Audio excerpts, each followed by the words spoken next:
This is the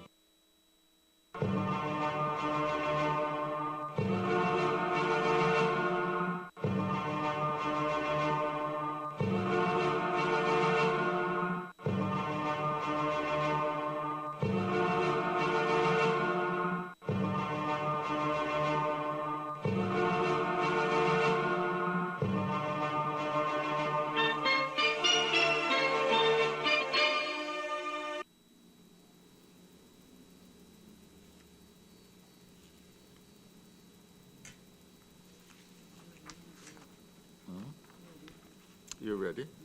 Okay. Good morning, everybody. I want to take the opportunity to thank those members of the PAC who are present and participating today for attending, and I want to also thank the members of the Auditor General's department for attending this particular meeting. I think it is important to indicate that as far as we are aware, and we've checked with the Parliament, this is the first time that there has been a direct interface between the PAC and the Auditor General's department in communication before the general public to engage issues that have to do with the auditing of government accounts. And therefore, it's a very important meeting both for the Auditor General's office and for the PAC, Public Accounts Committee. And for that reason, I think it is something that the public should value as we go forward, because it will give a general view of how we are proceeding in the Public Accounts Committee, and it should also give a view of the major role of the Auditor General's office. Now, the purpose of the meeting of the Public Accounts Committee is to discuss the report of the Auditor General on the public accounts of the Republic of Trinidad and Tobago in the financial year 2014. And this is the report which all members have.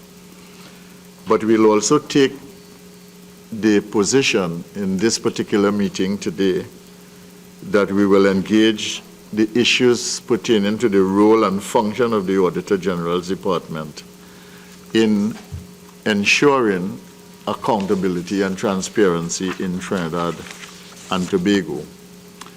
Now, should we explore the more general issues here today without getting into the details of the 2014 report, we will have a second meeting with your office in order to engage just the elements of the report of the 2014 document itself.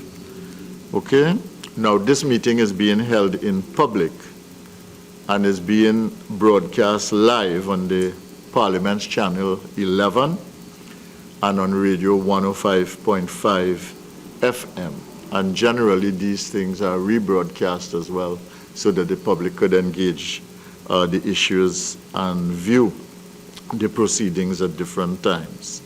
So what I will do now is, first of all, I will ask members of the PAC here present to introduce themselves so that the public will know who are the members of the committee. And I will then ask the members of the Auditor General's office to introduce themselves so the public will be aware of who is representing the Auditor General's office. Okay? So I'll start here on my right with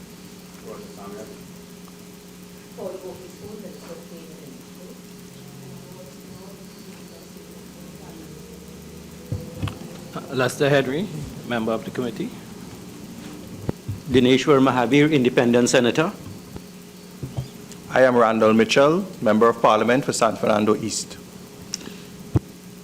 Okay, and members of the Auditor, the members of the committee should also, the members supporting the committee, I wouldn't mind if they introduce themselves so the public is aware that they are members of the parliamentary staff. Kiba Jacob, Secretary to the Committee. Emma Bargett, Assistant Secretary to the Committee. Okay, and now the members of the Auditor General's team. Hi, good morning to the members of the Public Accounts Committee. First of all, I would like to say that the Auditor General, Mr. Majid Ali, is unfortunately out of the country at this time. As a result, I am representing him as the Acting Deputy Auditor General, and I will let my others introduce themselves. Good morning. I'm Gayatri Maharaj, Assistant Auditor General responsible for the audit of the public accounts. I'm Nicole Coburn, Legal Officer at the Auditor General's Department. And I'm Gail Serville, Audit Executive 2 on the Appropriation Division, responsible for public accounts. Okay, thank you very, very much. We will proceed now with the meeting. I will start by asking a few questions, but I must say, you know, as chair, that I'm a little disappointed that the Auditor General is not here. I mean, this meeting is, as I indicated before, a meeting that is a first of its kind meeting under public glare, and we did indicate well in advance what would be the date of the meeting. I think it would have been preferable to have the Auditor General present or to change the date to make it possible so that we could have had a full team. Notwithstanding that, I know that you will represent the Auditor General's office, the Auditor General and your institution well, and I thank you, all of you, for coming, Acting Auditor General, and I look forward to a good meeting. I'd like to start with this question. Is the Auditor General's Department able to exercise its constitutional authority? And how is it able to do this effectively? Can it do it more effectively? And I'd like to follow that up with another question, but I will ask you that one. Well, as you know, the Constitution has twofold respect. In the first place, the Constitution requires us to audit. Speak into the mic so I can hear you. The Constitution requires us to audit the public accounts of Trinidad and Tobago courts and offices and certain other statutory bodies. That's in Section 116. I think in regard to that, I can say that we have in the past and continue to strive and endeavor to do that. We have always audited the accounts, the public accounts of Trinidad and Tobago in a timely manner, and we have never not submitted the accounts in a timely manner. So I would say that with regard to the requirements of the Constitution, that we have been able to fulfill that mandate over the years, and we continue to do so. Okay, that is commendable, but how do you explain the late submissions by entities and the backlog of submissions by entities when you have a constitutional power and duty? How do you explain this to us? Well, I think if I'm correctly understanding you, are making reference really to those entities perhaps that come under their own statutes, that are empowered by their own relevant statutes and acts. And some of them may be tardy in submitting their financial statements. And what has happened in the past that has led to us also being tardy in submitting the reports with regard to that is because they were tardy, and in 2004 and in 2009, I believe the then Auditor General had submitted non-submission reports. And those reports had dated back for quite a number of years. I can't give you the exact dates. The result of having submitted those reports is that we received a myriad of reports coming in. So that added to a volume of work that we continue to struggle with and have challenge with in trying to complete those audits and bring them to fruition. And at the same time, we continue to try and maintain the audits that the public accounts in a timely manner, as well as the audits of the Heritage Stabilization Fund. We always endeavor to do those statutory and central bank as well. So that because of that onslaught, that was sort of the start of which we received a lot of audits, a lot of financial statements in which we had to audit, and that added to an increase in backlog that we presently face. Okay, but specifically, I was not pointing any fingers at the Auditor General's office. I was talking about the difficulty that you may be having in getting other entities that are supposed to report by a certain date to report. Do you have any power, jurisdiction, authority to get them to comply with their requirements? No, we do not. Okay. So that when something like that happens, you can do nothing except write to them. We can write to them or do that's what we have done in the past, submit to Parliament by way of the Speaker and by way of the Senate what we call a non-submission report, so that we would indicate that a specific entity for the financial year has not submitted a report. Okay. I will ask just one more question before I go on to my colleagues. Explain so that the general public understands who is an accounting officer and what that means. And after you do that, specifically, could you address it in the context of the various entities that are under your jurisdiction? For instance, in a ministry, in a department, in an RHA, in a regional corporation, in a state enterprise, in a statutory board. And what are the implications of that for the accounting officer and for holding the accounting officer to account? Okay? Well, firstly, I would say that I make reference to the Exchequer and Audit Act.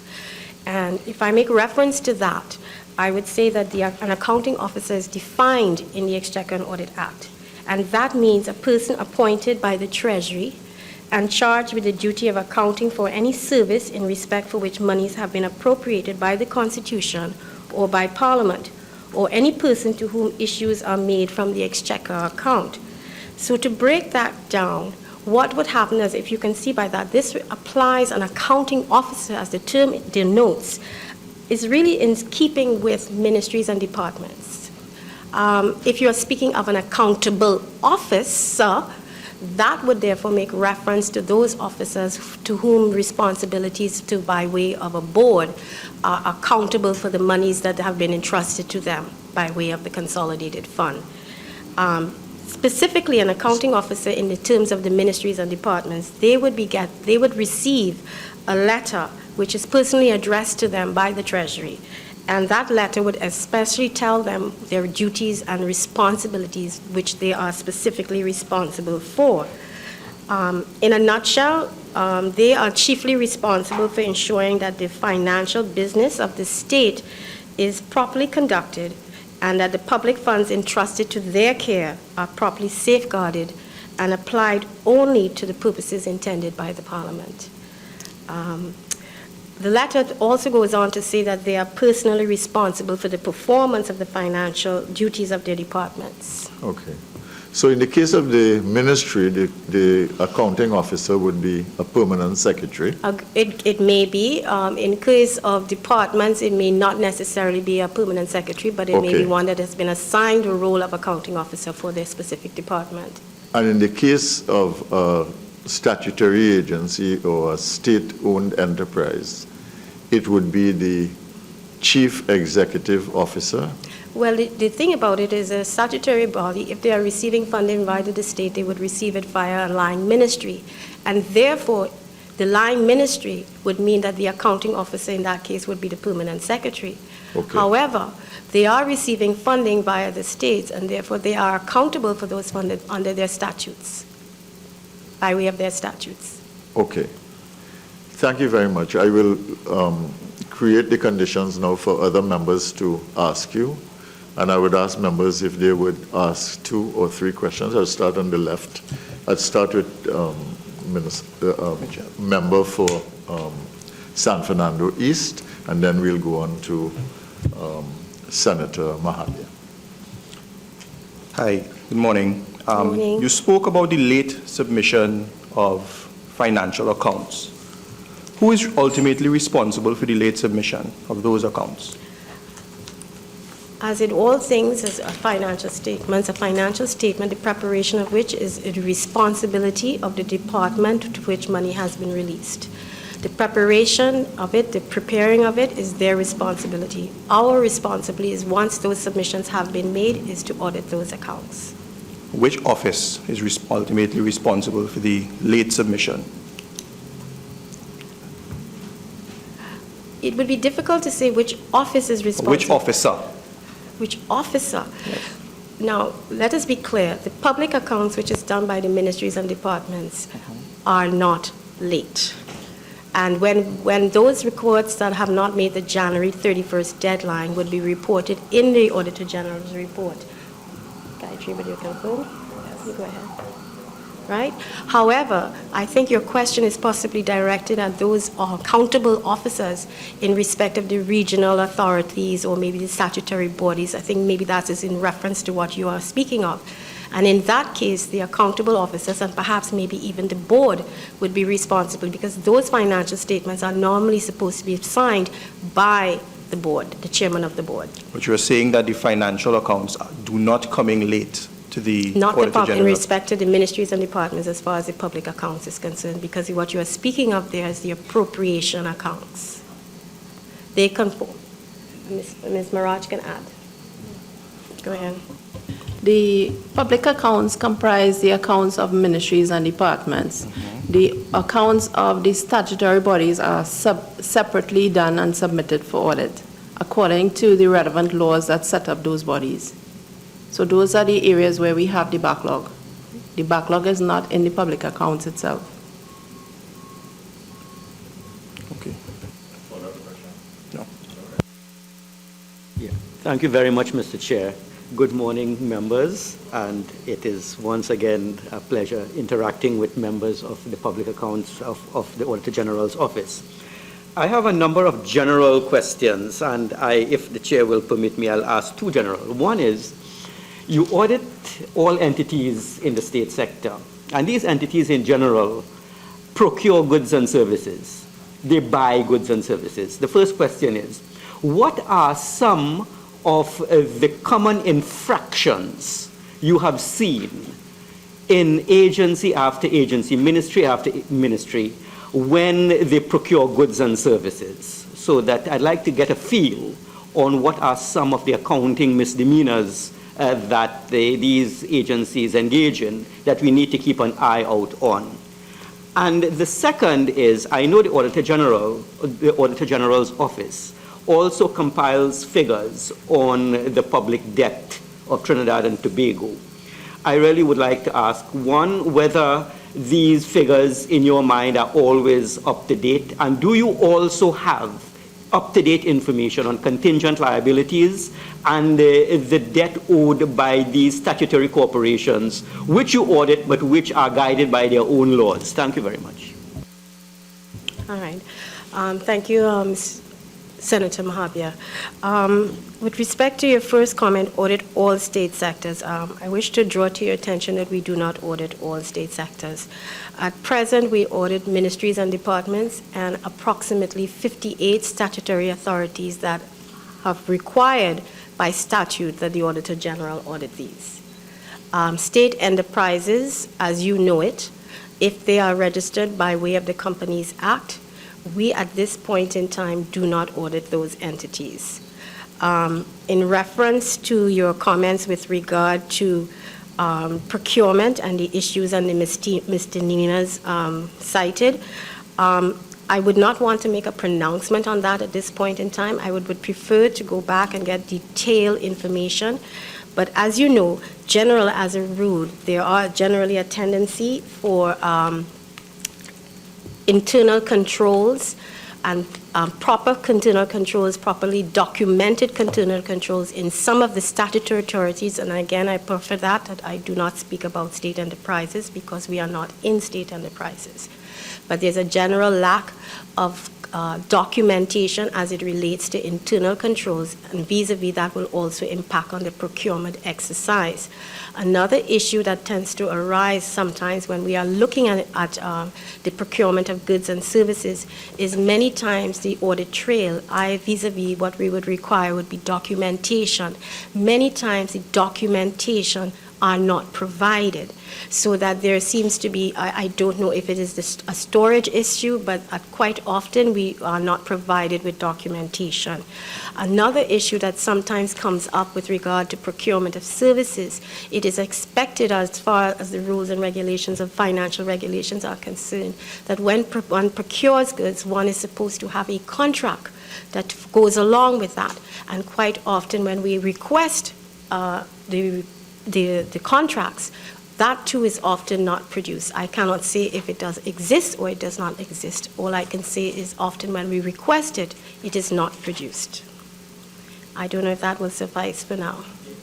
That will survive adequately. And with respect to, just as a matter of solution then, if an entity cannot provide you the contract because of storage space, is there a recommendation coming from the Auditor General's office that everything should be now made in an electronic format? We can simply scan everything. So if there's a storage problem, the storage problem is limited by the size of the hard drive on the computer, no longer with respect to the amount of files you can hold. Is that something the Auditor General will now?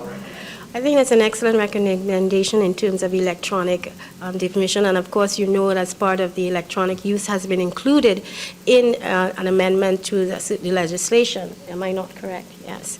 However, one of the things we have, limitations that we have when we deal with the financial regulations are somewhat outdated and outmoded because they go along with the Exchequer, which as you know came into being in 1959 and was reconstituted in 1962 when we became an independent country. Those regulations really speak to documents in a manual form. And they still pretty much require, when we speak of ministries and departments, to produce those documents in a manual form. So going along with the need to scan and improve in terms of electronic, I would also say that we also need to look and revisit the legislations that we have prevailing right now over the finances of the country, vis-a-vis the Exchequer and Audit Act and the financial regulations. I would like to ask Ms. Maraj, though, to speak on the second question that you had, because I don't feel I have addressed that as yet, and that is the question of the public debt and contingent liability. There are a number of statements relating to the public debt. There's the statement of public debt, which would be actual loans, and there are a couple other statements that include letters of comfort and guarantees and loans paid by the state that have been entered into by maybe state enterprises. So those statements are in the public accounts. You would find some information on contingent liabilities there, but those also relate to loans or investments or financial matters. We have not got information on the contingent liabilities relating to any litigation matters to the state. We have requested that information from the Attorney General. Question, Mr. Chair. If I were to ask the Auditor General's office for, say, the up-to-date indebtedness of, say, an entity like TN Tech, would you be able to supply that to me? No, we wouldn't. Okay, thank you very much. I'll start with Senator Henry, and we'll come up the line. Okay. In looking through this document, the latest one I think you have, I saw an item that was I found quite interesting, and would like to get some clarification. One on page 14 says legal opinion not received, and it talks about the interpreter. I'll just skip to 1.24. The interpretation and application of the Board of Inland Revenue of the secrecy provisions of Section 4 of the Income Tax Act have posed a challenge to the audit of revenue at the Inland Revenue Division. Could you explain what that really is about? Ms. Senator Henry, I will let our legal officer address that question. Senator Henry, you would like a background on the entire issue. At present, the Section 4 of the Income Tax Act Section 4 of the Income Tax Act makes it an offense for employees at the Board of Inland Revenue to reveal information, documents, etc., any information to persons not involved in the administration of the Act or persons not approved by an order of the President to receive information from the Board of Inland Revenue. This has posed a challenge to the Auditor General over the years, and it basically creates a situation where there is lack of access to information, which the Auditor General considers necessary to properly audit the board's performance with regard to collection of revenue, i.e. taxes. I do not know if Ms. Sismaraj want to clarify that point before I continue, or is that is the challenge? So what was the legal opinion that was submitted? A legal opinion was done by me. What was done is that the provisions of the Income Tax Act, along with the provisions of the Constitution and the Exchequer and Audit Act, which spell out the powers of the Auditor General, an opinion was done, and the conclusion was that based on the sum effect of all these different pieces of legislation, the conclusion was made that the restrictions in the Income Tax Act, which bar access to information, could not possibly be intended to apply to the Auditor General because of his powers elsewhere listed in the law and because of his constitutional mandate. However, what has transpired since is that when this opinion got to the attention of the current Attorney General, the Attorney General is now of the view that whereas an argument can be etched out which would and should grant this access to the Auditor General, the current Attorney General took the view that ideally he would go the route of amending the Income Tax Act to more directly spell out and etch out a right on the part not only of the Auditor General but on persons such as the head of the Financial Intelligence Unit, who also are facing challenges with regard to access to information because of this provision in the Income Tax Act which seems to restrict access to information. So the decision has been taken by the current Attorney General to simply move directly to amendment of the Act, which would clearly spell out a right on the part of these bodies to access information, as opposed to going the route of a roundabout opinion which seems to argue strongly for such a right. If that is that satisfactory? It seems to be, but I was just worried about the implication over all these years of not having access to that kind of information. I wasn't aware of that. Okay, so it's quite shocking, actually. Just in terms of your query, I understand your query, and I would say that we do implement other audit strategies to try and overcome the limitation there. But we would agree that as far as the assurance point of view goes, as far as completeness is concerned, that we may not fully meet that mandate in terms of completeness. But other than, we do try to implement other strategies to get around that, but that is a significant limitation. Member for Tobago West.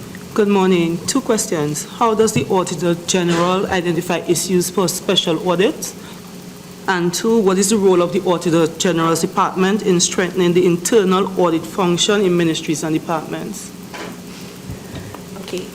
In terms of your last point, in terms of the internal audit, I would want to say that it is not the responsibility of the Auditor General to deal with the internal audit. The internal audit function is again vested in part of the Exchequer and Audit Act, and that function primarily is the responsibility of the Treasury.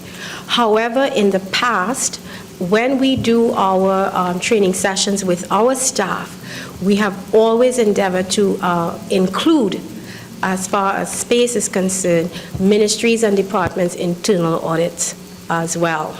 And so we do try in the past, when we do have our training sessions, to incorporate them. But we do not take a direct responsibility for the strengthening of the internal audit function.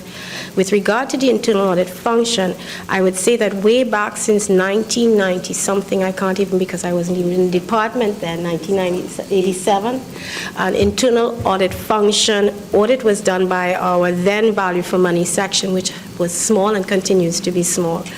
And they had outlined recommendations then for the strengthening of the internal audit function. And we did follow-ups. I personally myself did a follow-up. The situation continues. The same recommendations were made. And internal audit continues to be primarily, in my view, a check staff function rather than a true internal audit function. So the situation continues from since 1987 to be the same as far as internal audit is concerned. With regard to special audits, generally what is done for special audit, what we would do is the division we have a division that is responsible for doing special audits. And they would liaise with the various other divisions, which would include the public accounts divisions and the divisions responsible for the regional authorities and the statutory bodies. And they will ask them to provide them with a list of red flags, things that possibly need to be queried. They would also, as part of their research, they would do research in terms of issues that are in the public's interests. They would therefore then do an analysis, and based on that analysis, a priority list would come up. And of course, based on the resources, that will determine which audits we can do and cannot do. Remember that we may not have the competencies to do certain audits as well, because you would need certain types of expertise, which may at present not be rested in the department. So in terms of the special audit, just a brief overview as what our approach entails. In areas where you don't have the competency or the capacity, what could we do to improve that or to assist the Auditor General's department to be more effective? Well, in order for us to be more effective, one of the main things is human resource capacity. And as I've indicated before, the world is becoming more difficult and more technical. And therefore, our skills and competencies need to be matched with that. Now, in the past, we have always perceived audit to be primarily a function, an accounting function, a financial function. But if we endeavor to really do special audits and value for money audits, we move beyond that. We move beyond that, and therefore we would require skills and competencies that are not strictly financial in nature. Now, our organization is so structured that no one with, let's say, a law degree, other than being a legal officer, would want to come in and assist us primarily in terms of an established position or an engineering position, because there would be no scope for, no room for advancement. Because the advancement structure is pretty much based on your qualifications as an accountant. And that is a limiting factor. So there needs to be a real revision, I think, and we have been addressing that in terms of, we have been at the present undergoing a gap analysis, an assessment of our own organization, and an identification of the skills and competencies that we need. One of the things that have definitely come up is that we need to do a proper organizational review to properly understand who we are, where we are, and what we really need to be an audit office of the future and an audit office of now. And so these are the initiatives that we are embarking on at present. To assist us, well, we know that there's a limitation of finances, but generally one of the processes that is included in a value for money or a special audit is that where needs be, you can outsource for a particular expert. However, due to financing limitations, it's very difficult for us to outsource to get a financial or non-financial expert. Let's say we're doing a project or value for money, let's say on the Ministry of Works, and we're trying to assess maybe the type of paving that is being done. One would need to look at the quality of the paving. We would want to look at the quality of the material. So you would need to have an expert on hand, because we as auditors or we as accountants would not be able to address that. And in order to hire an expert, you need finances. And so you go back again to your resource limitations. So these are some of the challenges that we face as well. Senator Schoon, Gopi Schoon, sorry. Thank you very much, and good morning to you all. And coming out from from your last responses to the question posed by my colleague, it brings me to the way we function together in terms of the Public Accounts Committee and the Auditor General's Department in terms of the commonality which we have in the scrutiny of financial accounts and how we can work together. Because looking at the citing by your good selves of these pervasive problems, these common problems that prevail over time, over decades, where do we go from here? And the thing is, we have to recognize that they are recurring. What is your role in assisting us or us working together in ensuring that we stem these common issues? Do you see yourself as having a role? And how can we work together, as I said, to stem these common issues? And we talk about conflicts of interest and cases of theft and so on. So annually we get the same problems, but are you going to help us fix it? And how are you going to work with the Public Accounts Committee and how can we work with you in having proper oversight over these particular common issues? Okay, good morning again. Well, I would want to start off by saying that the role of the Auditor General is integral to the oversight mechanism of which you form part of, and I think your role as Public Accounts Committee members is key. We are there really to facilitate that. We are there to provide assurances to you and to the general public at large, to the citizens at large, that the funds that have been entrusted to public officers are being used for the purposes in which they were intended, and they are being used properly. In particular, if we look at Exchequer Section 9, it speaks about waste and extravagance. And I think when you speak to us, this is what you are asking us to account for. You are asking us to go beyond the veil, to go beyond the financial figures, and speak to you about whether or not ministries and departments, accounting officers, accountable officers are utilizing the funds. And so therefore what you are really speaking to as an expansion and what we recognize is what we would call our value for money section. At present, our value for money section has 7 people. We have at present only 98 audit officers. We are supposed to have 217. We have 98 in place at present. And of that number, 7 have been allocated to what we would call doing value for money audits. They are working on 2 at present, and they submitted 2 recently.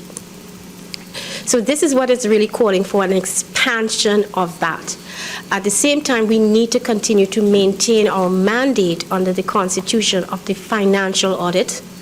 So we need to continue that as well. So I think I recognize, and we recognize as a department, and the Auditor General recognizes as a department, that we need to improve on our oversight, and we do need to work together with the Public Accounts Committee.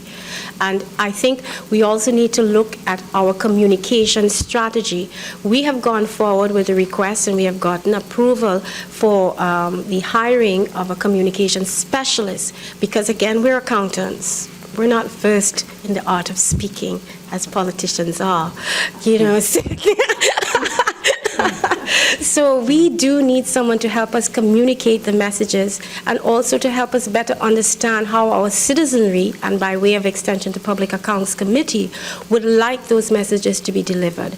Because we do recognize that we write as accountants, and maybe in so writing it is not easily understood. Another avenue that we are at present exploring is, of course, we do put our Public Accounts Committee reports and other reports, our value for money reports, on our website. But I'm not sure how many of the population is aware that we even have a website or even go to the website to resource the information. So we do recognize that we need to have a defined communication strategy, and that we need to really be out there, and that we need to liaise with the Public Accounts Committee, which is a non-partisan committee, in a more effective manner. And I think that is all I can speak to at this point in time. Ms. Seville would like to comment as well. Yes, good morning. Member of Parliament, Gopi. Yes, you asked about the pervasive issues as well, some of the pervasive issues that keep occurring every year and how you can help us to address it. One such issue that comes to my mind immediately is the non-production of the lease agreements that we report on every year. And we are being told by the accounting officers that this is outside of their sphere, their control. And it's vested, this function is vested really in a department, Property and Real Estate Services Division, so everything goes there, which really causes a backlog. So we are saying if each ministry department has a legal officer, and that officer is given the mandate to prepare these, we're looking at solutions here that can possibly be a solution to clear up this particular backlog. That's just a suggestion coming from us, because you're asking how you all can assist us. Maybe that is an area that you can look at. I have a view, but before that, I want to say publicly that this government is committed to supporting and strengthening the Auditor General's department, and I'm sure that you've seen evidence of that. But going back to our discussion, my own view is that your role is more focused, it has an entity focus rather than an issues focus. And therefore, this is the way that the PAC also functions, to my mind, so that we take the entity and do the scrutiny entity by entity rather than taking the issues and then taking them issue by issue and working out how we can put the systems in place to ensure that there's correction to the issues. So that I'd like to hear your comment of to move away, not move away, but instead of being entirely being entity-based, to be issues-based. And that way we can see some way forward to dealing with these common and pervasive issues that are before us year after year. Right, I will go first, but I also know Ms. Marajas also has a strong view on those things. First of all, I will say in context-wise, if you would look at what comes before you, and you look at Section 116, it speaks to the accounts, which by definition really speaks to financial statements. However, Section 9, we utilize Section 9 of the Exchequer, which really speaks about waste and extravagance, to cover what you are addressing, which is the concept of issues. Now, if one understands the concept of value for money when it looks at things of efficiency, effectiveness, and economy, in that instance, one is not looking at specifically the accounts, although the accounts may have a play. What we are really looking at in those cases are the issues. And what we would do is hypothesize about those issues and then seek to find evidence as whether or not that particular hypothesis has been worked out. Now, as I explained earlier, we need to expand on that because we recognize that that is what the citizenry is calling for. But we are limited because, one, the Constitution and the Exchequer require us to do particular reports on the appropriation accounts, the financial statements, which are very large and onerous. Secondly, the accounting framework that we are at present under, which I can repeat, stems from 1959, is one that really speaks about line item accounting as far as ministries and departments are concerned. And therefore, it does not raise up the potential for us to really report on issues. And issues come forward when we begin to see that they're pervasive, and therefore we raise it as a pervasive issue. When we begin to see that we are in Ministry X or in Ministry Y, and it's the same issue arising. And then when we look at it holistically, we see that this is a pervasive issue, and that becomes a red flag, which we would send to our value for money section to do further inquiry and further investigations. But again, What it speaks to here and what your needs are, and again I repeat, we recognize what the citizens' needs are, is that we need to holistically look at the accounting framework that exists at this point in time. Because as it stands, what accounting framework do we have? We do not have a stated accounting framework. We do not have a stated standard to which the accounts adhere to, especially the public accounts. We speak that we do a cash accounting, but our financial statement is not presented in a manner that is in keeping with the current international standards, IPSAS, as far as cash-based accounting is concerned. And nor is it required to, because the legislation doesn't speak to that. The regulations doesn't speak to that. So the issues that you are raising are much greater than what the Auditor General and the Office of the Auditor General can do. There needs to be a holistic look at the whole accounting framework and the delivery of the reports that are required from that, the monitoring elements. And I think Ms. Mirage would really want to speak on the issue of monitoring as well. There are certain underlying things that cause the weakness as far as we see. One would be, of course, the old or archaic, I like to say, regulations with respect to the accounting framework. So one of the first things that need to be tackled is the accounting framework itself. I know the Comptroller of Accounts has embarked on a project to adopt the International Public Sector Accounting Standard. And if you all could assist the Comptroller of Accounts in ensuring that that project goes on and becomes implemented successfully, that would address a lot of the issues that come up all the time. The other thing is the need for an integrated financial management system. And the Comptroller of Accounts has been attempting to do this for a number of years, maybe 20 years or so, and it hasn't actually happened. Right now, there is a project. I think it needs a little renewing. But if you all could support that project, that would also assist in the issues that keep coming up. A third thing would be the internal audit. The strengthening of internal audit is a critical thing to ensuring that public funds are used wisely. So I believe there is some action in that sphere also, but again, things happen across the years. Projects start and projects stop depending on who sits in the relevant decision-making chairs. But these are critical elements that need to be maintained across whatever administration is there, and it needs to be supported to ensure the accounting function is done properly.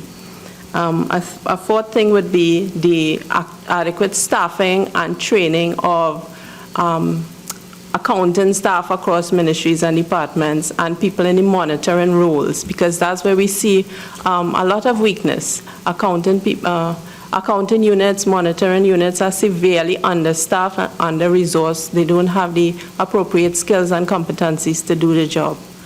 And the fifth thing that we would recommend would be the introduction of performance indicators. Now, when you have the performance indicators set and mechanisms to monitor and report on the performance indicators, we would be better able to do value for money type special audits to see whether ministries and departments are achieving what they set out to achieve with the funds that they have received from Parliament. So these, we would say, are the 5 major areas that need action. Otherwise, we will find ourselves in the same situation year after year as we have been. Yeah. Thank you for your responses with regard to these systems, question of systems, and operating to international best practice and so on. And Chair, might I say that these are issues that we should really look at the PAC, and it will be very supportive to the role of the Auditor General. Well, that's why we're here, and that's why we're having this meeting. Senator Samuel.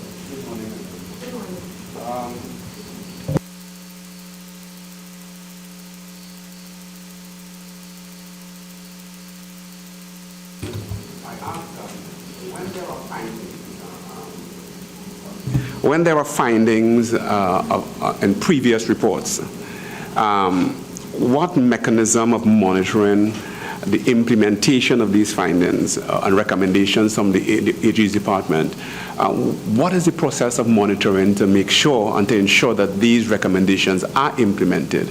Or is it that it turns up in a report and it's just left as is? I wouldn't say that it's just left. First, directly to answer your question, no, we do not have a monitoring unit. However, as part of our standard audit procedures, what would be required of us is that every time we go in, we review what we have issued as management letter points, and those management letter points that have also made the report, because not all the management letter points make the report. And we would review that with the accountable officers and the accounting officers to see what action has been taken.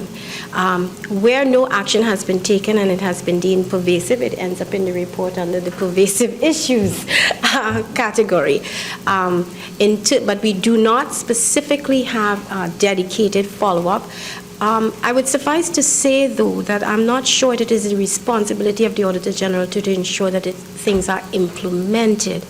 I think it is the responsibility in terms of the Treasury and to ensure that these issues that have been made with regards to breaches in internal controls and breaches in terms of financial matters, that these things, the recommendations are looked at by the accounting officers and steps are taken by the accounting officers.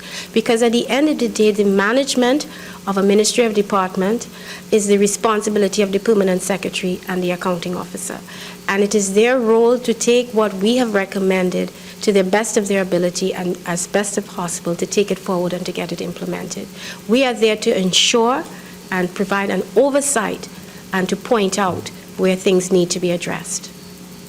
But what has been the responsiveness of the ministries and departments to your recommendations? How responsive are they? Ms. Moore? Well, again, it depends on who sits in the chair. Who sits in the chair at each ministry and department. One problem we've been having is there have been frequent changes of accounting officers. They keep, it's so difficult. By the time they get the management letter, the person who gets it is actually not the person who was there at the time of the audit or who was responsible for the transactions. So there are frequent changes, and this hampers actually the implementation, right? Certain persons have been very, very responsive, and in the last, I would say, a couple of years before, the Treasury has actually, the Minister of Finance had actually called the permanent secretaries together on a number of occasions and insisted that they need to address the points raised by the Auditor General. And we saw a great difference in implementation of our recommendations. People actually started doing, implementing them.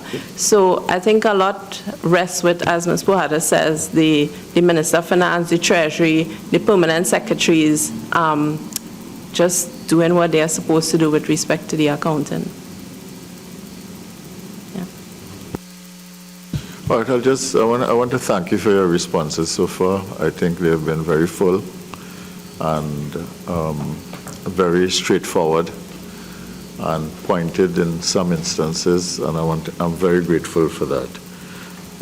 I note, based on the conversation we've been having, though, is that you have some small problems that can be fixed with effective recommendations for the system, like the issue of lease agreements relating to property and real estate, etc. If these things could be addressed across ministries by a specific function in a ministry. The issue of compliance of other institutions that are supposed to report to you is a problem that you've identified as being outside of your control and power. So that is something that we need to find a way of fixing. And the third issue, the issue of the Board of Inland Revenue and the differences of opinion as to who has access, etc., is something that you say is being addressed by the Attorney General's office at the present time. So that those things that have to do with fixing the existing system, it seems to me that there are recommendations that can actually result in progress. But you also raise 5 big ticket items, and this was really outlined by Ms. Maraj, which is the accounting framework, which the Acting Auditor General highlighted, but you reinforced, which is that we need a modern, contemporary, enlightened accounting framework. We needed to speed up the process of the integrated financial system. I know a little bit about that because I had a hand in trying to force that issue, because the Ministry of Finance and the Ministry of Planning at the time had to ensure that, in fact, the work took place in a collaborative fashion, so that both the general accounts, recurrent accounts, and the development accounts could be brought together in a meaningful way, and all the ministries could be connected. The internal audit function, you basically said that was a public service or a ministerial function, not really yours, and had to be fixed by the Ministry of the Public Service. I understood you to say that. And of course, the staffing and training issue you raised for the Auditor General's office, and the existence of performance indicators so that you could better monitor whether value was really gotten for the money expended. Now, these are very important things, and we would like to be able to include those things in any recommendations we make to Parliament. So to the extent that you can give us the supporting arguments for it, I think it would be very valuable, and I would like to ask you to do that. But again, with the public in mind, a number of kinds of audits were mentioned by the Acting Auditor General, Ms. Pujadas. And I just want, very briefly, just so people appreciate and understand what is involved, explain to the general public what is a financial audit, what is a compliance audit, what is a value for money audit, what is a special audit and how it is triggered, and what is a forensic audit and how that is triggered, and what is the role of the Auditor General in that process. Okay. Many questions in one go. A financial audit basically is an audit in which an auditor is required to give an opinion on the truth and fairness, fair representation of a financial statement, simply put. A compliance audit, again, is an opinion-generated audit. So you are giving an opinion as to whether or not the rules and regulations have been complied with. Yeah. Right? But you're offering an opinion. As well as in financial statements, you're offering an opinion. A value for money audit is basically an audit in which we look at whether value has been achieved. And in terms of where the value has been achieved, you will look at 3 elements in the main. Efficiency, whether something has been done in an efficient manner. Effectively, what was the outcome, and whether that particular outcome has been achieved to the desired result. Has it been effective? Whether there was a negative outcome, because sometimes you have an outcome and you have an outcome that was not anticipated, and it may be a negative outcome. So we would look at that. That's basically your value for money. And of course, you look at money spent, the resources utilized, the economic issues. A special audit really and truly can be anything. And in fact, the Exchequer allows us to do a special audit. So it can be an audit on any particular issue that the Auditor General may feel that maybe we need to look at in a focus. And then we would devise a particular audit plan and a particular audit strategy in achieving that. And then we would present that report under the direction of the Exchequer to Parliament accordingly. In some schools of thought, they would say that there is no such thing as forensic auditing. Some schools of thought say that it's forensic accounting. Forensic accounting is basically concerned with the law. And you are concerned with issues of embezzlement, fraud, these sorts of things, as it speaks to the jurisprudence of the law.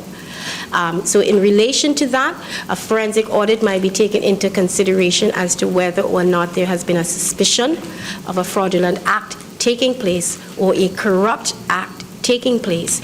Then the audit would be specific to that. But again, as I relate to it, it is in relation to the law. Okay.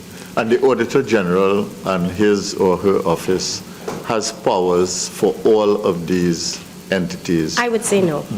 You don't? No. I would Okay. say that we have audit, we do not provide an opinion in terms of compliance auditing. However, as part of our fundamental activity, compliance is a key component. And where there are breaches in compliance, we seek to report those breaches. In terms of value for money, as I said, we generally try or endeavor to produce a value for money report on a core issue that has been identified. In the past, we have also done special audits. I believe in the past we may have done a special audit on VIMCOT and things of that nature.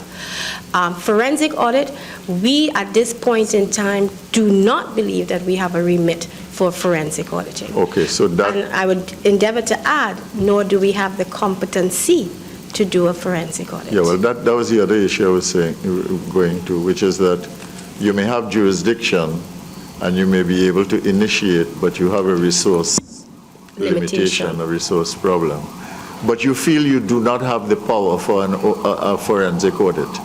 No, I think we strongly feel that we are at the present time, and based on the legislation that we have in existence, we do not have that.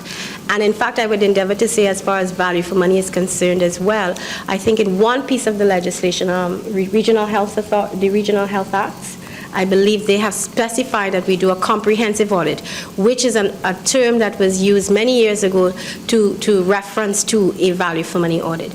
Other than that piece of legislation, we use the exchequer to do, which is the issue of waste and extravagance, and we expound on that in terms of value.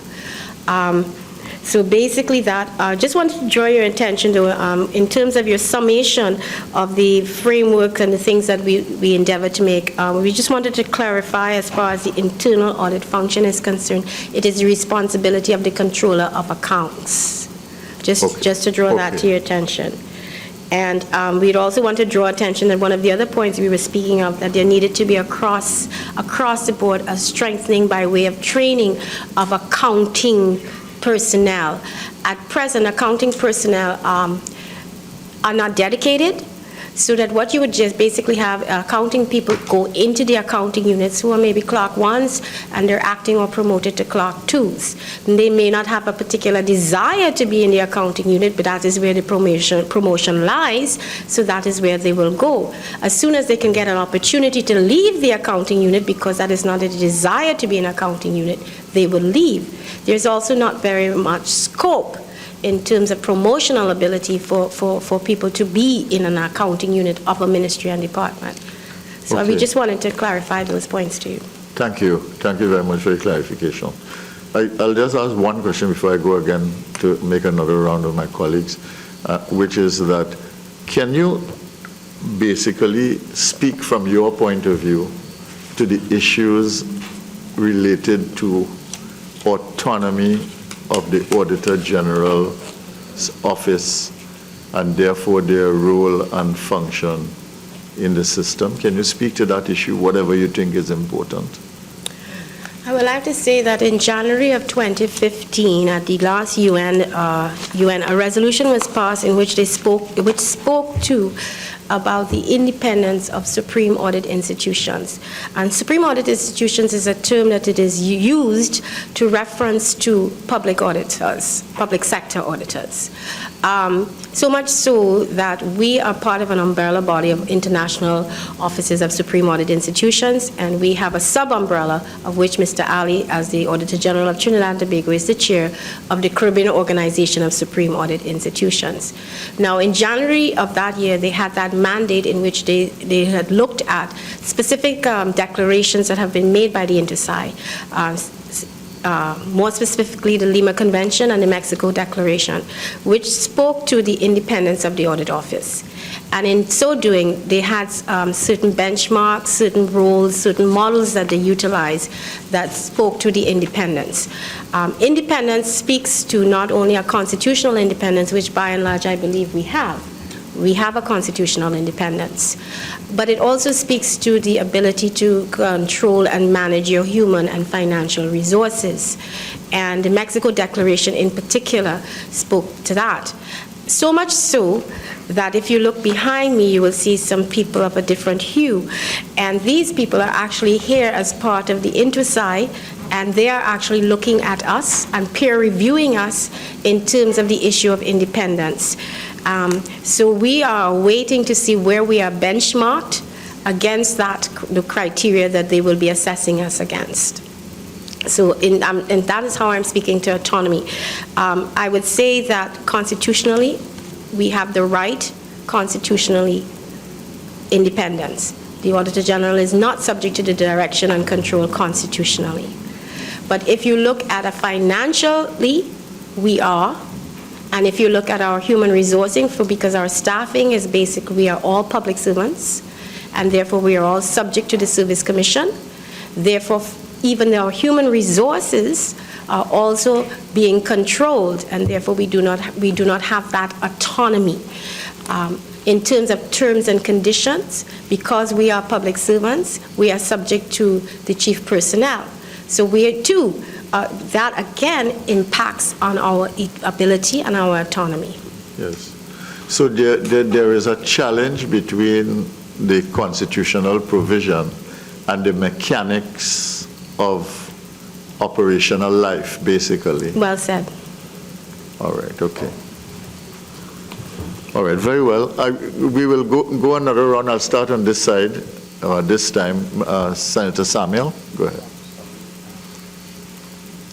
If you're not ready, you can give way and we can come back to you. Yeah. Who audits the Auditor General? The Treasury. And if there are findings, have there ever been findings of pervasiveness? That's a very difficult question to answer. But their findings, we normally received a management letter, and in that management letter there would be certain points. But I would like to be truthful. The issue of the lease agreements, that is pervasive, it is also pervasive with us as well. I am being truthful.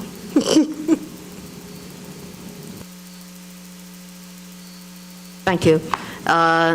At the end of the day, and you spoke about this a little earlier about your communications, and I come back to this whole question of transparency and accountability, which we see you as the Auditor General's department wanting to ensure transparency and accountability in the way public funds are expended and so on. And this is why we're here as well.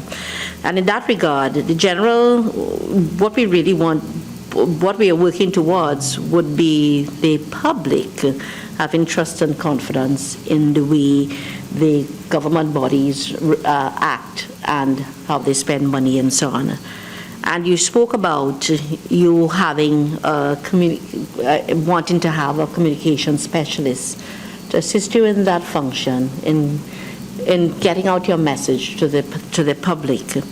But more than that, I think what I would like to be informed of is your entire communication strategy. What you want, and I suppose that sits within the strategy of the department, which I'd like to speak of as well. But what we want to ultimately get to is two things: the trust and confidence of the public, and also the second thing, their participation in the governance and of the country, but bringing it down to our roles here, we want them again participating in seeing how the department evolves, how all the ministries evolve in terms of transparency and accountability and so on. We want public participation. We want to see that when we have these meetings, that our halls are filled with the members of the public as well. So going forward, again, I come back to your strategy rather than a person. What is your communication strategy, and perhaps what is our joint strategy here today, the Public Accounts Committee and your committee, in terms of having public participation and ensuring their trust and confidence in the work that we're doing and the government and the ministries are doing and so on. Again, that's a very difficult question to answer because I have to be truthful. We have a draft communication plan which has not been formalized or have been addressed by us as a whole, as a department as a whole. That plan was formulated by at the time, we had a contracted worker that was our communication specialist. Due to financing limitations, we did not renew the contract, and we have not moved forward as far as that strategy is concerned. So we have to look at that, and we are in the process because our last strategic plan ended in 2015.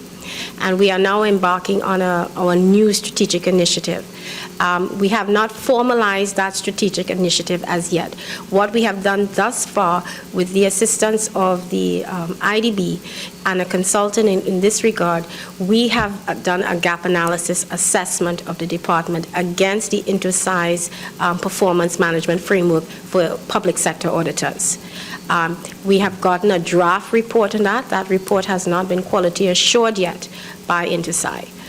So I wouldn't want to speak on that as yet, but we have gotten a significant assessment and a significant gaps. So why I was able to speak to you on the issue of communication, because this is one of the areas that we are lacking as far as the standard is concerned as public sector auditors, but we do not have a defined strategy to expound to you at this point in time. What we do have, as I said, is that we have a website, and we do allow, on the website, we have a place, of course, where people can contact us or give opinions.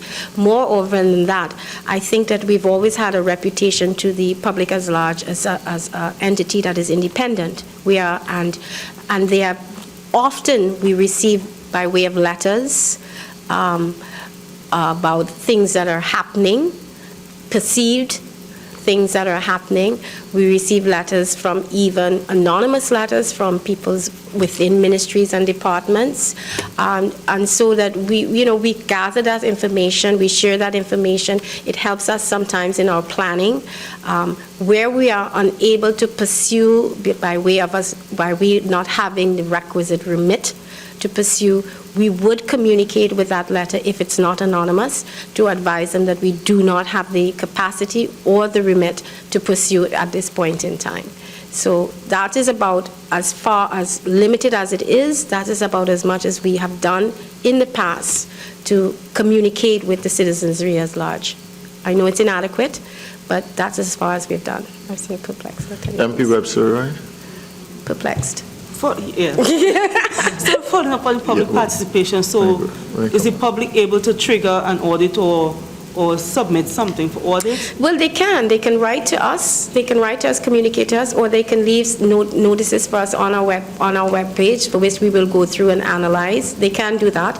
If oftentimes what they have raised in the past have helped facilitate some of our special audits. Okay.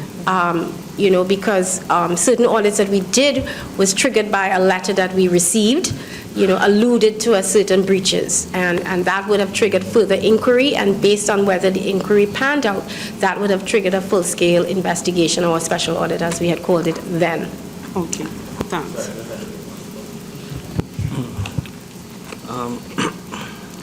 After looking through this document very carefully and noting a lot of the non-compliance and non-submission of leases, contracts, so on, I'm a bit worried that your entity, the Auditor General's office, is not being taken very seriously.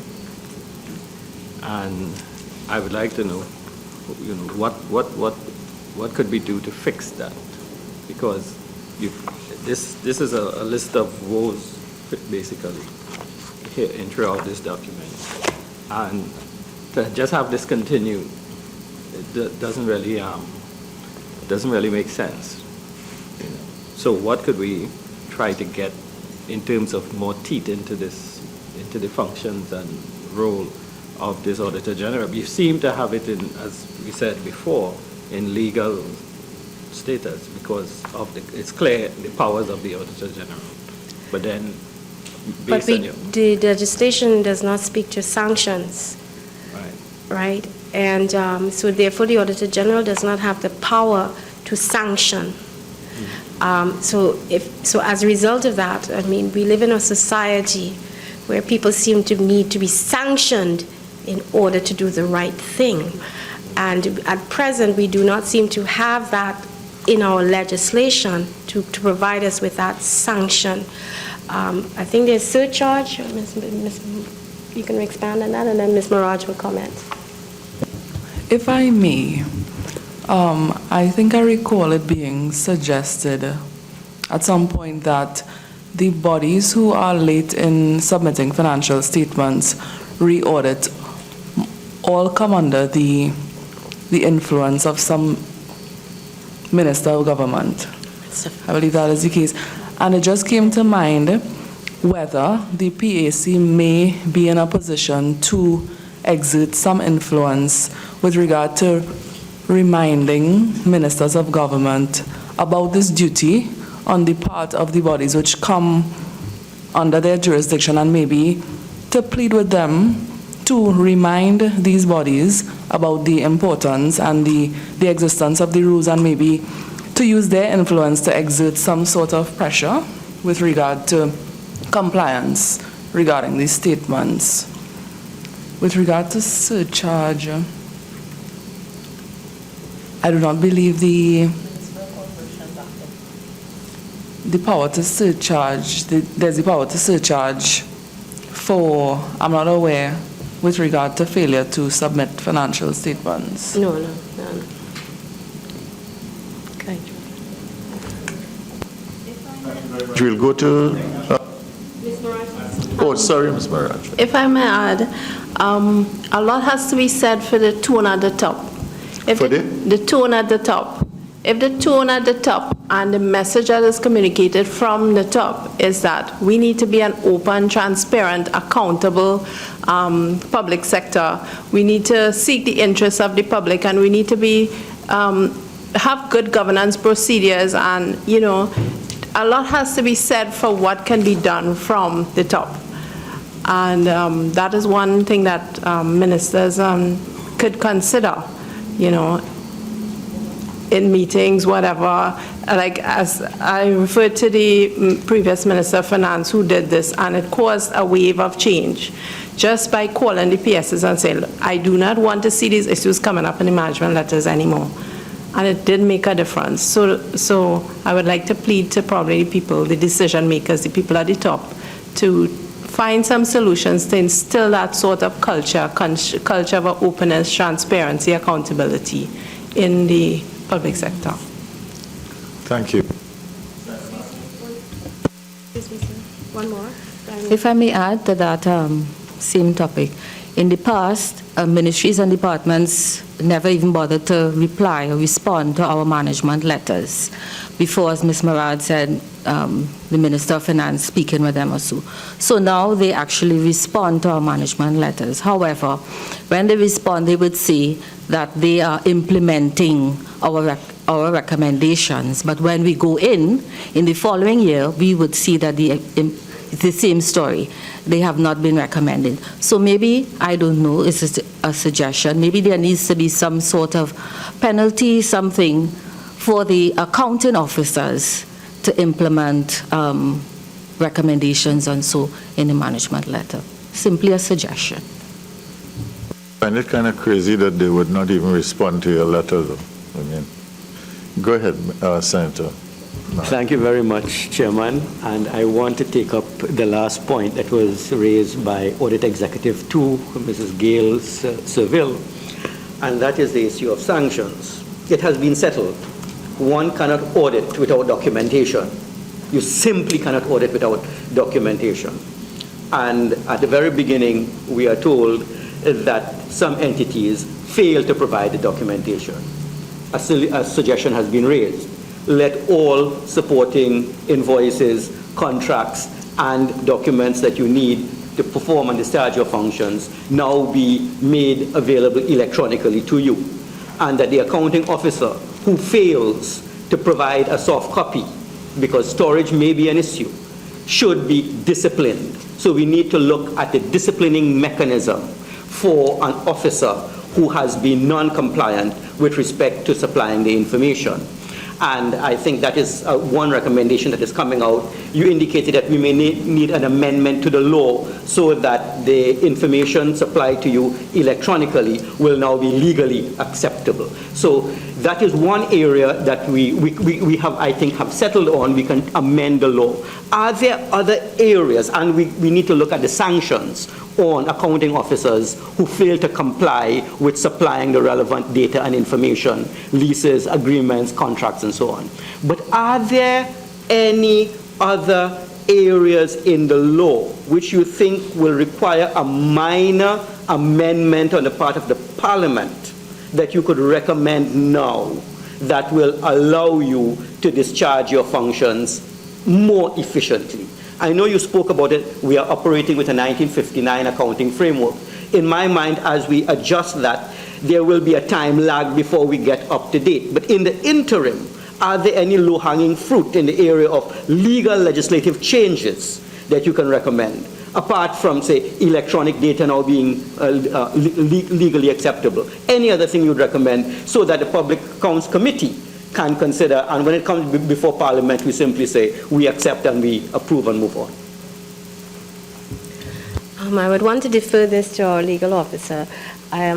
We had submitted some low-hanging fruit amendments that we were just to suggest, but I think rather than speak of it here, perhaps we need to give it to you and present it to you at a later date so that we would be more precise, because I don't want to be, as it's matters of legal matters, I wouldn't want to speak something that is not accurate. But we did, Mr. Coburn, you can expand on when we submitted those and to whom we submitted it to? Sorry. Approximately, I would say roughly a year and a half ago, we started discussions with the then Minister of Finance with regard to short-term amendments to the Exchequer and Audit Act. I want to say as well, our initial challenge with regard to legislative amendments is that the current legislation which governs our operations does not even belong to us, loosely speaking. We don't have formal jurisdiction over the Exchequer and Audit Act, which is the main piece of legislation which speaks to our powers and duties as an Auditor General's office. We have to lobby for support with the Minister of Finance to even have amendments to this piece of legislation considered and effective. We did start a conversation on that a significant time ago. With regard to short-term amendments which were suggested to the Minister of Finance a while ago, a main area for us, for example, is that we have noticed as an office that the modern trend is more toward value for money audits. Yes, financial audits continue to be important, but value for money audits seem to be what citizens and even possibly PACs throughout the world seem to see a little more value in. As was mentioned before, because of our current resource shortcomings, we are of the view that we, in the very short term, would like to see legislative amendments which clearly spell out our right to perform value for money audits. As was said before, there are provisions in the Exchequer and Audit Act which allow us on some interpretation to justify such an audit, but based on international standards, those provisions are not as clear as they should be. If those changes could be made, that would make it easier for our office to clearly point to the law which empowers us to expressly carry out value for money and other non-financial audits, as were mentioned. And this would give us a stronger point from which to demand resources to fulfill this need. Our view is that both with regard to protection in the event that we attempt to expand our value for money role, and with regard to lobbying for resources to do so, it would be ideal for the law to clearly spell out such a mandate, which would give us the strongest position from which to lobby for those changes or those resources. Also, other amendments which were suggested were, our suggested amendments, first of all, were guided by the internationally accepted standards for organizations such as ourselves. We put forward a proposal for the law to clearly spell out, for example, legal immunity of the Auditor General in the exercise of his functions. We lobbied for changes which would enforce our access to information. For example, the Board of Inland Revenue issue was the main challenge for us, and as mentioned before, that is currently being addressed. And a bit more peripherally, along with those changes, because we have the view currently that the law more directly speaks to committees and committees considering financial audits, we were of the view that the need and right to consider non-financial and in particular VFM audits of the Auditor General could be more clearly spelled out in the law as well, to go hand in hand with our express right to conduct such audits. And those were the areas that we attempted to address in the short term. In the longer term, as mentioned before, because of the internationally accepted need for supreme audit institutions to be independent based on the principle that we ideally should be independent of the persons we audit, which would allow for the least conflict of interest. In the long term, we propose to move for more financial independence and more independence with regard to our own recruitment. But those are, in our view, for the longer term, based on the existing realities. I just want to add one more thing and put it into the context of what Ms. Coburn is saying. These issues are being raised in particular because we have felt that we have a limitation in terms of our remit. In reality, the public wants us and expects us to follow the dollar. In reality, we do not have the right of access in many instances to follow the dollar.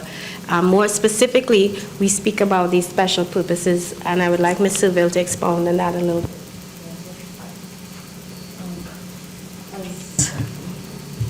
Ms. Boadis is saying, we feel limited in that area in that we feel that we are unable to follow the dollar, especially to these special purpose companies, because sometimes when we make an attempt to go into those companies to audit, we meet brick walls, and we are told that these companies have their own auditors, and we are not allowed in, so to speak. And if you look at the bulk of the money that is transferred to these companies, we feel that in order to improve the work that we do and our reporting, we need a clear mandate to be able to follow the dollar into these special purpose companies. Mr. Chair? Yeah, a follow-up to that. I was a member of the Public Accounts Committee in the last Parliament, and I was not aware that you had made these recommendations. So may I suggest that you not only lobby the Minister of Finance, but you lobby members of the Public Accounts Committee as well with respect to these legislative changes, so that we can assist in strengthening the institution of auditing, public auditing in Trinidad and Tobago. Thank you. I want to say thank you very much for that suggestion, Mr. Mahabir. And actually, in terms of our sort of preliminary strategic direction in which we were discussing as the executive leadership team, we were looking at having discourse, and I think we've had preliminary discourse with the chair of the PAC and the chair of the PAEC with regard to some of these legal issues that we are facing. So your point is valid. The other point that we wish to clarify, though, is with respect to the use of electronic data.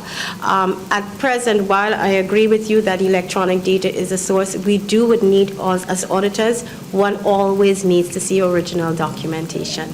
So we just want to draw that reference to you as we need to see an original contract in most instances, right? So thank you very much, sir, for your suggestion. Yeah, I may have missed it, but the audits into the Auditor General's department, how often are they done, and how are they made public, if they are made public? Okay, they're done annually, and they're done by the Treasury. So basically, the Treasury is the Minister of Finance. So it would generally, the auditors come from the Controller of Accounts Department, and they audit us. As far as I know, the audit opinion, which they prefer on the appropriation account, is given. I know that we generally, I think when they compile the audit of the public accounts, they would put their opinion as to the status of our finance statements in that. However, when we compile it for our report, because the Minister of Finance or the Treasury has not signed off on it as yet because of when we do our compilation date, it may not necessarily be on our website, but it would be included, but unsigned, in terms of the opinion. We have recently felt that there was a gap in terms of the appropriation side. It has been standard practice over the time for an opinion to be given, but such an opinion was never offered as far as the statements of receipts and disbursements was concerned. And so we have recently requested the Controller of Accounts, by way of employing the Minister of Finance and the PS Finance, to also consider giving an opinion on the statement of receipts and disbursements as well. And so we have sort of pushed them in that direction by putting a paragraph in for them to consider if it is clean, if there are no major material issues, for them to consider signing off on it as well, so that when it's compiled with the others, an opinion is given. All right. With respect to whistleblowers, members of the public who would write with complaints to the Auditor General's department, can you tell us how many do you really receive per year? And is there a test that the Auditor General would apply in actioning or taking these complaints seriously? And what protection, if there are any internal ways that you can protect the identities of these whistleblowers? Well, I can't give you an exact number per se. I would have to really go through and see how many, in terms of whether it's 1, 2, 3, 4, or 5 per year, in terms of whistleblowers. We don't have any whistleblowers policy in our legislation, nor do we have a policy in terms of protection. Generally, though, I think that we do, by and large, if somebody does take the time to write to us and indicate an issue, we take that issue, it's relevant. And so therefore we would look to pass it on to the relevant department to which that particular, because it might be a statutory authority, or it may be a public entity, or it may be a ministerial department. And so therefore we would pass that point, not necessarily the letter, but we would pass that issue on for further inquiry. Based on the results of that inquiry, it could designate into a full-fledged special audit being taken, or being incorporated as part of our audit plan for that particular entity or ministry. Right, And so one more, excuse me, please. Ms. Coburn would also like to address that point. If I may just add, currently there is in existence a whistleblowers protection bill, which fortunately seeks to, in my view, regularize precisely these types of issues. Under that bill, the Auditor General's department is to be a designated authority, which would require us, along with the other proposed designated authorities, to have an internal unit which will formally address precisely things like this. For example, letters or complaints which may come anonymously or not from the public and from persons in any entity which is funded by government money. Based on the bill, it is clear that a need has been recognized to regularize and formalize precisely these types of issues, and the bill actually sets up exactly how the system would work. And I believe upon passage of the bill and implementation, the details of how it would work and the chain of command, etc., would be fleshed out and would seek to address the concerns which I suspect prompted the query. I would say it's in the process of being formalized in the form of that bill. But at this stage, all it would take is a letter to the Auditor General. All right, and last question. Is there some international best practice or quality standard that the Auditor General's department would try to attain? We are, as I said to you, we are under the umbrella of the International Office of the Supreme Audit Institutions. as part of that, they have produced standards, international auditing standards, which we must be complied with. As part of that, independence, as I said, was part of that's a standard number 10 and standard number 11. As a result of that, we have a peer review team right now evaluating us. Prior to that, as part of our gap analysis, the consultant actually used the performance framework by InterSci, which is a performance framework for public sector auditors, to assess us. So we are assessed against that benchmark of public sector auditors and not necessarily private sector auditors. Because you will understand that private sector auditors are driven by profit. And we are here for the citizens of Trinidad and Tobago. And how close are you to the benchmark? We haven't got a report yet, but the benchmarks, it would vary because there are different criteria for different such things. So I would say because we have been retooling in terms of value for money, and we have retooled our processes to be in line with the standard, as far as the performance auditing is concerned, there's a score of 4 being the highest, we got a score of 3. However, in terms of our financial audit, because we are now still in the process of retooling and implementing what the National Auditor Office of the UK has been our mentor in this regard, has said, because we have not finalized our manual in that regard and we have not rolled it out to the entire population, we actually only got a score of 2. And that's just the basic, because there was like about 23 matters that we were assessed against. So I can't give you the entire score. But I'm sure that those 2 are the ones that you would be most interested in. All right, thank you very much. Just for general information, I wish to indicate that the representatives of the International Organization of Supreme Audit Institutions are present in the public gallery and are in fact witnessing this process as we engage the Auditor General's department.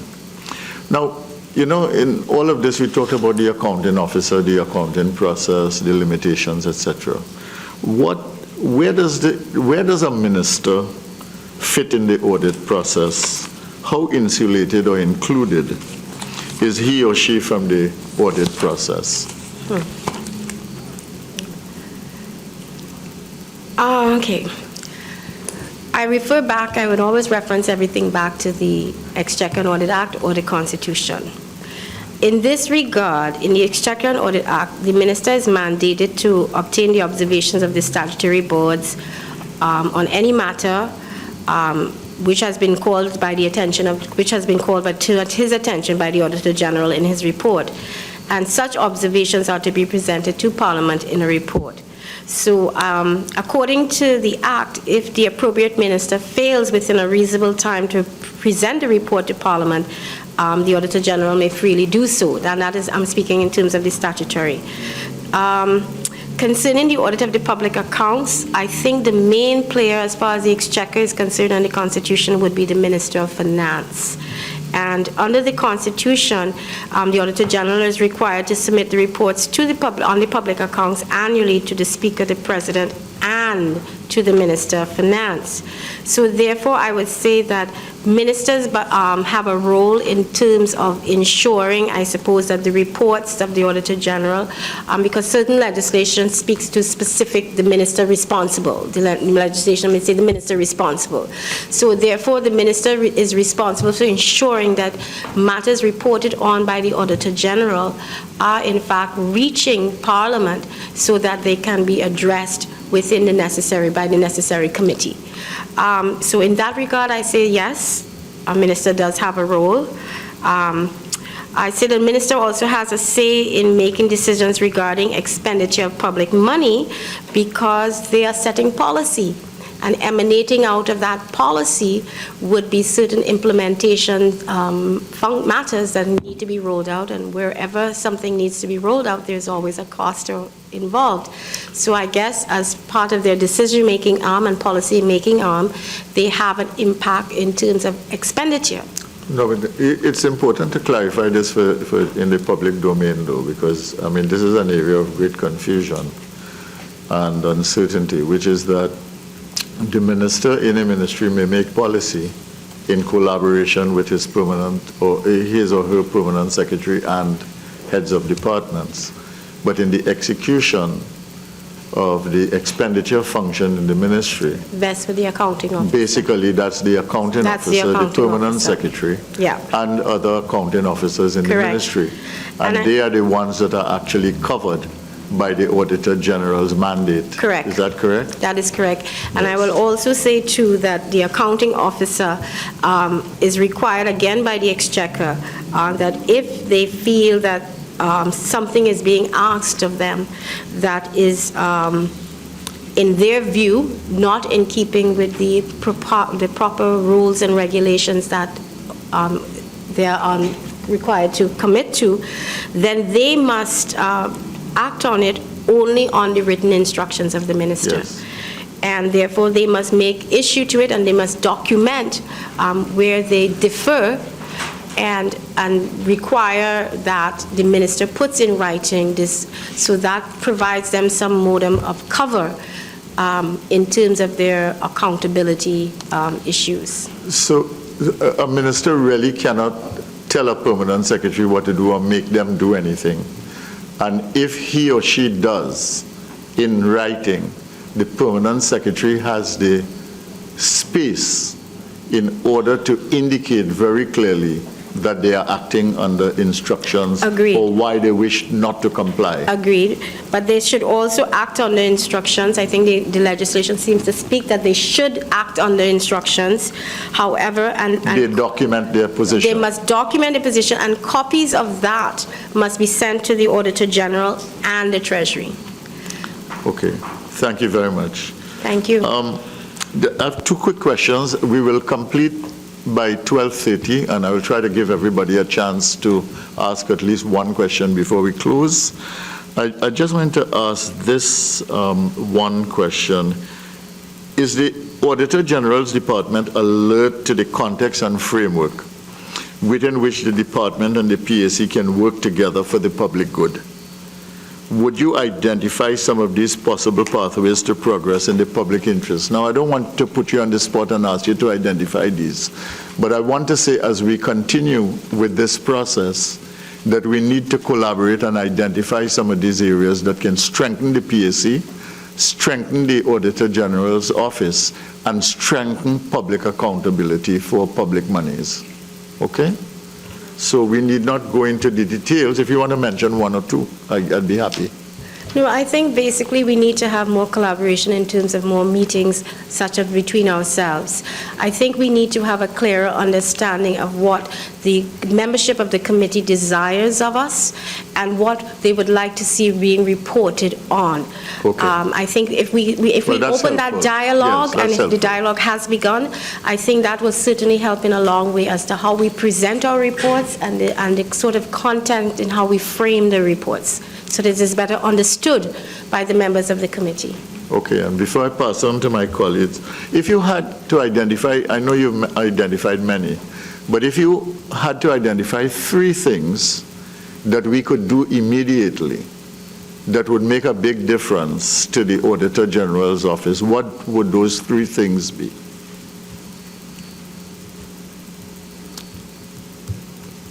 Staffing is number one. Huh?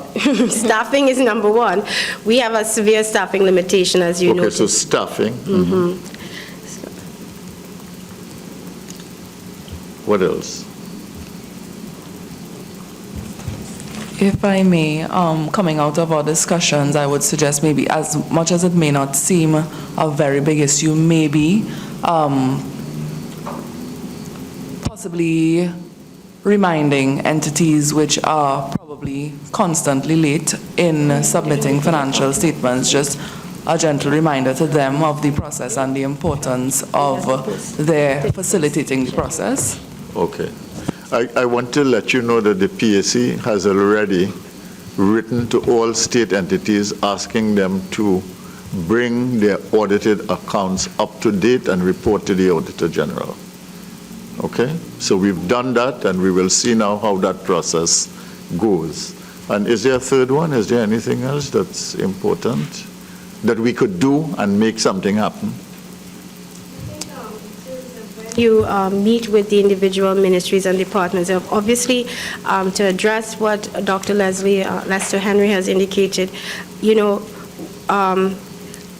they need to understand that it is not that we are here to berate the accounting officers, but we are here instead of the public, and we are here to ensure that things are done properly and that the rules that exist, limited though they may be, that they are complied with and that proper controls are in place so that they clearly understand that we are not their adversaries, that we are there to assist them, to help them in the management of their departments and ministries. And I think if that could be clearly articulated to them, then we may have a better relationship with accounting officers.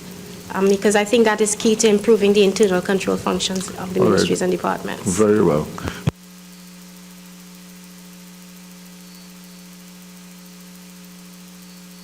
Thank you again very much, Chair.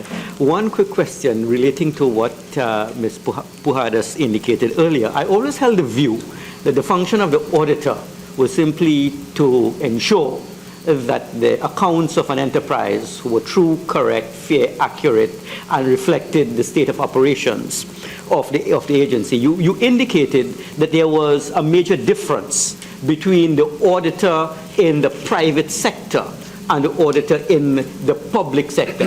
What are the major differences between, say, a private sector auditor and yourself? A private sector auditor is driven by profit and by revenue. And therefore, when they presume to do their work, their scope may not, because of that, pursuing a particular course may have a high expenditure turnover. They may not particularly follow that particular trail. Whereas I believe an audit office is an independent, objective audit. And we are here really not about revenue. We are here about ensuring that oversight is properly maintained and transparency and accountability is achieved. And so in terms of our audit scope and the nature of our audit work, we may not be looking just at the bottom line figure. We may not just be looking at the financial system. We may lift the veil, and in fact, we do lift the veil. Because again, I repeat, the Exchequer tells us that we need to look at how money was spent and whether it was spent for its intended purpose. So basically, I think that is really the key difference between us as a public sector audit and a private sector auditor. Thank you very much. MP, you need to. Yeah. Are there any circumstances, any circumstances at all that infringe on the independence of the Auditor General's department? I would say definitely that we have had, again, I will speak to the issue of, as Ms. Coburn has addressed, which was the issue of access to information, right of access to information of the Board of Inland Revenue. And more than that, also financial resources, in terms that sometimes there's insufficient funds perhaps for us to pursue a particular audit overseas. The distance of the particular embassy, or maybe as such that it might be a very high expenditure and that our allocation may not permit us to even consider that, even though our risk profile of that particular embassy may necessitate that we pursue that embassy. Is there anything else that you guys think we should raise? But, I think basically, though that has been our key limitation, we have staffing limitation, of course, and because we are public sector and because we are coming under the Service Commission, we have significant number of posts that are vacant. And that, of course, impacts on our capacity and our ability to really do what we would like to do. Ms. Maraj will also tell you that she's many a time she wants to lift the veil even further, but we just do not have the staff to be able to lift the veil. And if you heard at the beginning, this year we're auditing 2015. We have 51 heads as part of the public accounts, not including the pension head and not including charges of debt. So that's a significant portfolio for basically 38 people to audit. that doesn't include the limitations we have as far as the statutory boards. We have 58 statutory boards to audit. And then, if you really also look at it, we would also like to look, because of the significant outflows, as Mr. Ville has raised, we would like to look at the outflows going to the special purpose companies. But again, one, we do not have the right of access, and two, we really do not have the human resources to follow that trail. So these are some of the limitations that impact negatively on the performance of the Auditor General. Thank you very much. Senator Samuel? I hear you reiterating the problem that you have with staffing. And I am also hearing, I may be wrong, that it is not just staffing from a numerical standpoint, but from a competence standpoint. And you may have a full capacity numerically, but are you getting the quality to make you an effective department? And how has that affected you from the standpoint that you are not responsible for the staffing, but I think it's the Public Service Commission? And have they been hearing you with regards to the quality and the caliber of the people that you demand be assigned to the Auditor General's department? I'm hearing that. I'm not too sure if I'm hearing too much. Yes, Honorable Mr. Samuel, yes, I think you are hearing quite accurately. The issue is twofold. It is numerical because we are understaffed numerically. But the issue is also twofold in that the job description that is presented to us is a job description that possibly came, I haven't got a clue what year, probably a year before I was born, but it is that antiquated. And therefore, the quality of the entry level at the technical entry level, because the professional level does require professional designation, and that's also an entry point. But at the technical level, and you do need foot soldiers, you need technical foot soldiers, but you need technical foot soldiers that are competent and trained. At present, all we require entry into our department at the lower level, at the technical level, is 5 O levels. But we are auditing sometimes, people feel that ministries and departments are not complex. Ministries and departments are complex, and they do enter into some complex financial arrangements. And not only that, they enter into some, activities that are complex and therefore need certain skills and competencies. In terms of changing those things, the process to change is very time consuming. We have met, and the Auditor General has met, Mr. Ali has met at least twice now with the Service Commission. I'm speaking about the director and not the actual board themselves. And we have also met with the Chief Personnel Officer at least twice, indicating to them where we need to go and how we need to move forward. To their credit, they are listening, and we are trying within the bureaucratic system that we exist in to try and see how best we can strategize to make these things achievable. Ms. Webster, If the Auditor General's department is given the opportunity to design the ideal framework within which you operate, what would that be? What would it look like? Go ahead. I think the ideal framework in which we would look at, of course, we are seeking autonomy and to be able to control some level of our resources so that we could actually embark upon the audits that we need to embark on. And what that would really mean is to have the experts, that we call upon the experts when we need to be able to call, and to have the resources to call upon the experts. But autonomy does not mean accountability. And therefore, we need to be able to be accounted for as well, because you need accountability. So we need to have an oversight. I don't know if it's the Public Accounts Committee, but we need to have somebody that we need to account to, so that we account how we have spent the money, and did we have spent the money efficiently, effectively, and for the purposes in which the money was allocated to us. So, as far as autonomy, yes, we want financial autonomy, and perhaps some measure of delegated human resource autonomy as well, because right now it's very inflexible. And as I said, part of our coming out of our gap analysis is one of the key things that the consultant has found is that we definitely need to do an organizational review ASAP as of today.